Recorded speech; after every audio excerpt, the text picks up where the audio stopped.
Maka Nahas orang Amon itu bergerak maju dan berkemah mengepung Yabes Gilead.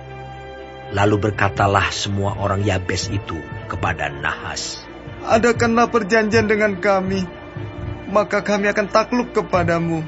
Tetapi Nahas orang Amon itu berkata kepada mereka, "Dengan syarat inilah aku akan mengadakan perjanjian dengan kamu, bahwa tiap mata kananmu akan kucunggil. Dengan demikian, aku mendatangkan malu kepada segenap orang Israel."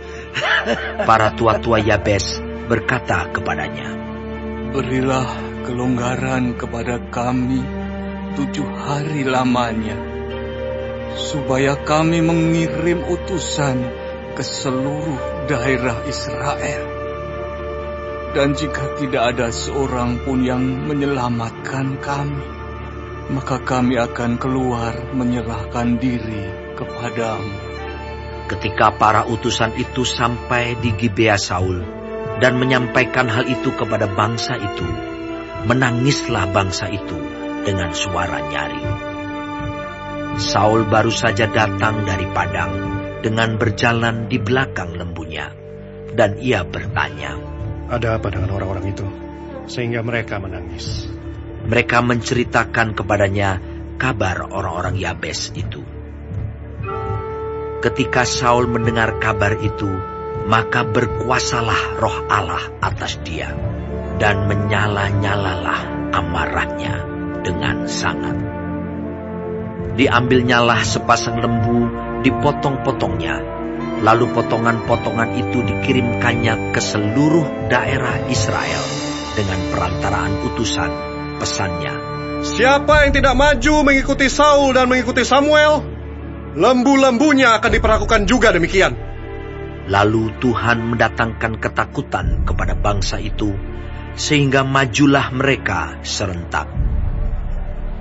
Ketika Saul memeriksa barisan mereka di Bezek, maka ada 300.000 orang Israel dan 30.000 orang Yehuda.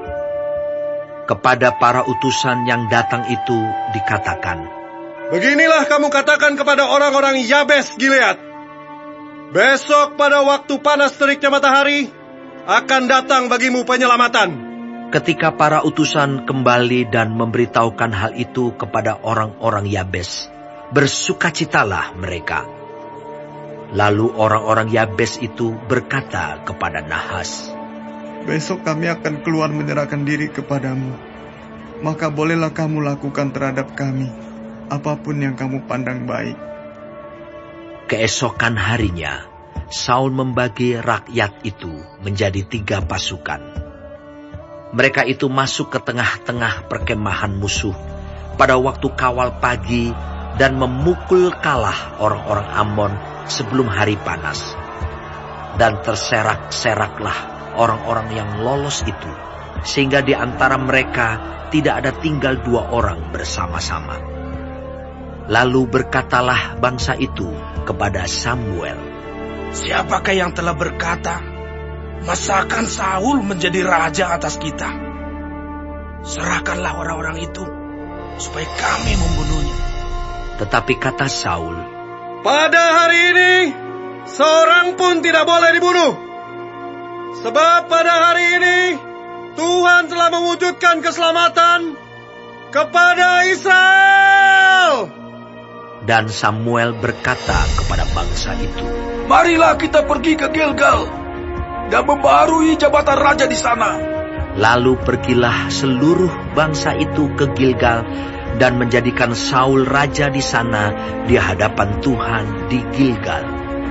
Dan mereka mempersembahkan di sana korban keselamatan di hadapan Tuhan, dan bersukarialah di sana Saul dan semua orang Israel dengan sangat.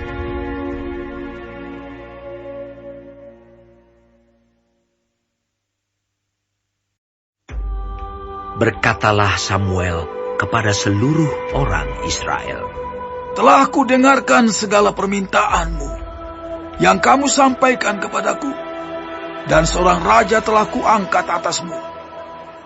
maka sekarang raja itulah yang menjadi pemimpinmu. Tetapi aku ini telah menjadi tua dan beruban. Dan bukankah anak-anakku laki-laki ada di antara kamu? Akulah yang menjadi pemimpinmu dari sejak mudaku sampai hari ini. Di sini aku berdiri. Berikanlah kesaksian menentang aku di hadapan Tuhan dan di hadapan orang yang diurapinya. Lembu siapakah yang telah kuambil? Keledai siapakah yang telah kuambil? Siapakah yang telah kuperas? Siapakah yang telah kuperlakukan dengan kekerasan? Dari tangan siapakah telah kuterima sogok sehingga aku harus tutup mata? Aku akan mengembalikannya kepadamu. Jawab mereka, Engkau tidak memeras kami, dan engkau tidak memperlakukan kami dengan kekerasan, dan engkau tidak menerima apa-apa dari tangan siapapun. Lalu berkatalah ia kepada mereka, Tuhan menjadi saksi kepada kamu, dan orang yang diurapinya pun menjadi saksi pada hari ini, bahwa kamu tidak mendapat apa-apa dalam tanganku. Jawab mereka. Dia menjadi saksi. Lalu berkatalah Samuel kepada bangsa itu, Tuhanlah saksi yang mengangkat Musa dan Harun dan yang menuntun nenek moyangmu keluar dari tanah Mesir. Maka sebab itu, berdirilah supaya aku bersama-sama dengan kamu berhakim di hadapan Tuhan mengenai segala perbuatan keselamatan Tuhan yang telah dikerjakannya kepadamu dan kepada nenek moyangmu. Ketika Yakub datang ke Mesir dan nenek moyangmu berseru-seru kepada Tuhan, maka Tuhan mengutus Musa dan Harun yang membawa nenek moyangmu keluar dari Mesir dan membiarkan mereka diam di tempat ini. Tetapi mereka melupakan Tuhan Allah mereka, dan ia menyerahkan mereka ke dalam tangan Sisera, panglima tentara di Hazor, dan ke dalam tangan orang Filistin dan Raja Moab yang berperang melawan mereka. Mereka berseru-seru kepada Tuhan. Katanya, kami telah berdosa, sebab kami telah meninggalkan Tuhan dan beribadah kepada para Baal dan para Arsitoret. Maka sekarang, lepaskanlah kami dari tangan musuh kami, maka kami akan beribadah kepadamu. Sesudah itu Tuhan mengutus Yerubbaal, Barak, Yefta dan Samuel, dan melepaskan kamu dari tangan musuh di sekelilingmu, sehingga kamu diam dengan tentram. Tetapi ketika kamu melihat bahwa Nahas, Raja Bani Amon, mendatangi kamu, maka kamu berkata kepadaku, tidak, seorang raja harus memerintah kami, padahal Tuhan Allahmu adalah rajamu. Maka sebab itu, lihat, itu raja yang telah kamu pilih, yang kamu minta. Sesungguhnya Tuhan telah mengangkat raja atasmu. Asal saja kamu takut akan Tuhan, beribadah kepadanya, mendengarkan firman-Nya, dan tidak menentang titah Tuhan. Dan baik kamu maupun raja yang akan memerintah kamu itu mengikuti Tuhan Allahmu. Tetapi jika kamu tidak mendengarkan firman Tuhan dan kamu menentang titah Tuhan, maka tangan Tuhan akan melawan kamu dan melawan rajamu. Sekarang tinggallah berdiri dan lihatlah perkara yang besar yang akan dilakukan Tuhan di depan matamu ini. Bukankah sekarang musim menuai gandum? Aku akan berseru kepada Tuhan supaya ia memberikan guru dan hujan. Lihatlah dan sadarlah bahwa besar kejahatan yang telah kamu lakukan itu di mata Tuhan dengan meminta raja bagimu. Lalu berserulah Samuel kepada Tuhan. Maka Tuhan memberikan pada hari itu guru dan hujan, sehingga sangat takutlah seluruh bangsa itu kepada Tuhan dan kepada Samuel. Berkatalah seluruh bangsa itu kepada Samuel, Berdoalah untuk hamba-hambamu ini kepada Tuhan Allahmu, supaya jangan kami mati. Sebab dengan meminta raja bagi kami menambah dosa kami dengan kejahatan ini. Dan berkatalah Samuel kepada bangsa itu, Jangan takut. Memang kamu telah melakukan segala kejahatan ini. Tetapi janganlah berhenti mengikuti Tuhan, melainkan beribadahlah kepada Tuhan dengan segenap hatimu. Janganlah menyimpang untuk mengejar dewa kesia-siaan yang tidak berguna dan tidak dapat menolong, karena semuanya itu adalah kesia-siaan belaka. Sebab Tuhan tidak akan membuang umat-Nya, sebab namanya yang besar. Bukankah Tuhan telah berkenan untuk membuat kamu menjadi umat-Nya? Mengenai aku, jauhlah daripadaku untuk berdosa kepada Tuhan. Dengan berhenti mendoakan kamu, aku akan mengajarkan kepadamu jalan yang baik dan lurus. Hanya takutlah akan Tuhan dan setialah beribadah kepadanya dengan segenap hatimu. Sebab ketahuilah betapa besarnya hal-hal yang dilakukannya di antara kamu. Tetapi jika kamu terus berbuat jahat, maka kamu akan dilenyapkan, baik kamu maupun rajamu itu.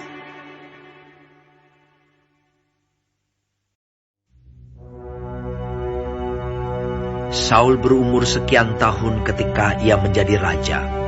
2 tahun ia memerintah atas Israel.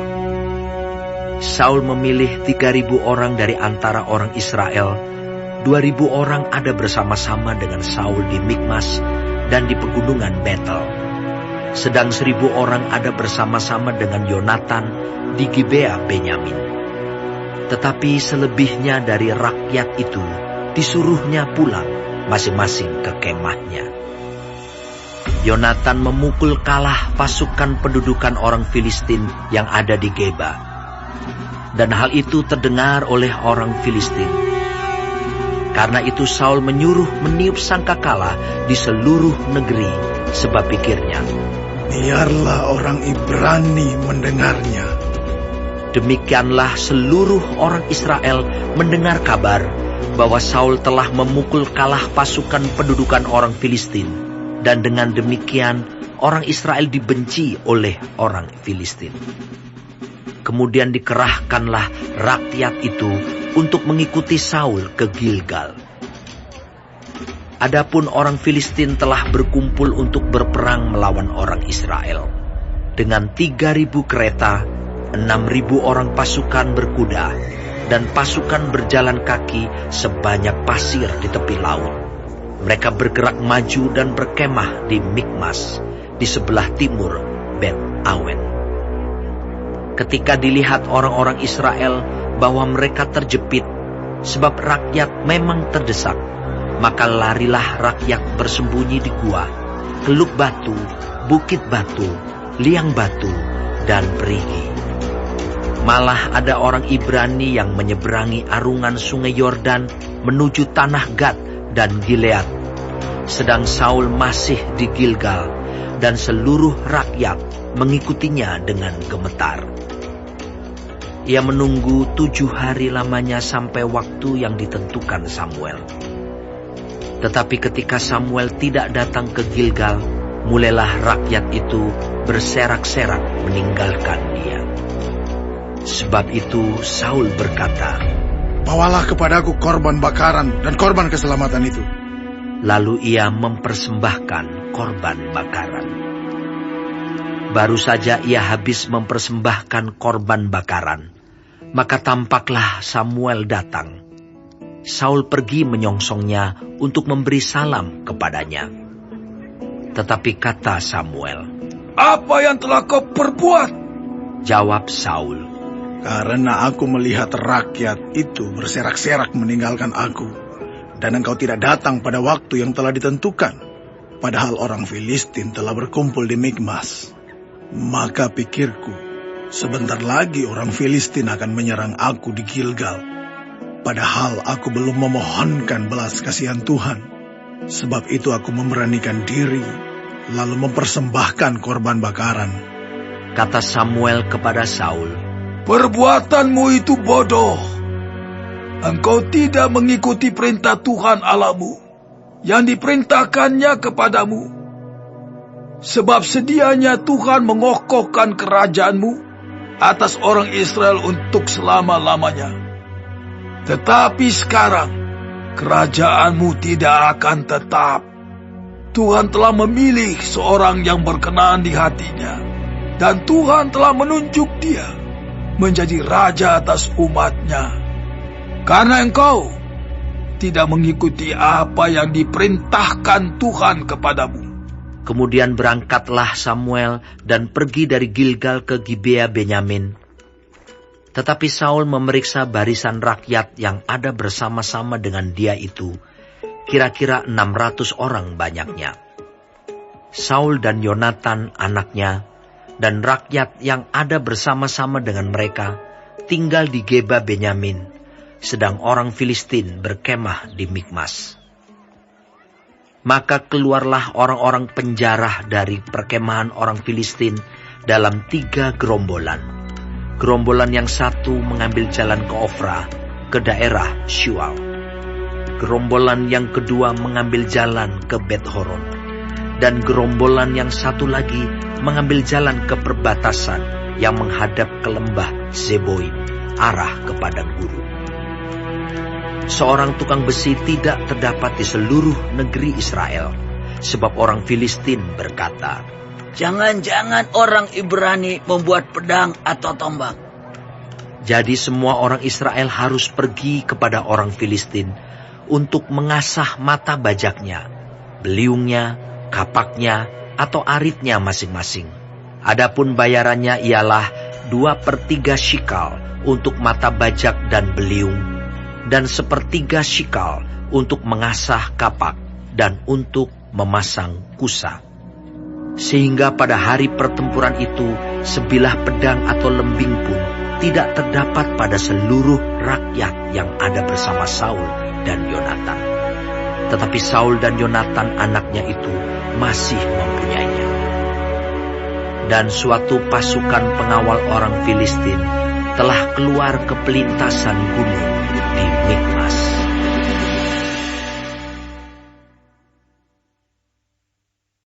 Bagi warga Sorga yang mau dapat pemberitahuan video terbaru, silahkan klik subscribe dan paling penting jangan lupa untuk klik aktifkan loncengnya ya. Warga Sorga terkasih, tolong bantu beri saya semangat upload video baru dengan kasih like ya. Ayo warga Sorga menjadi berkat bagi orang lain dengan membagikan video ini ya. Tuhan Yesus Kristus memberkati kita warga Sorga. Amin.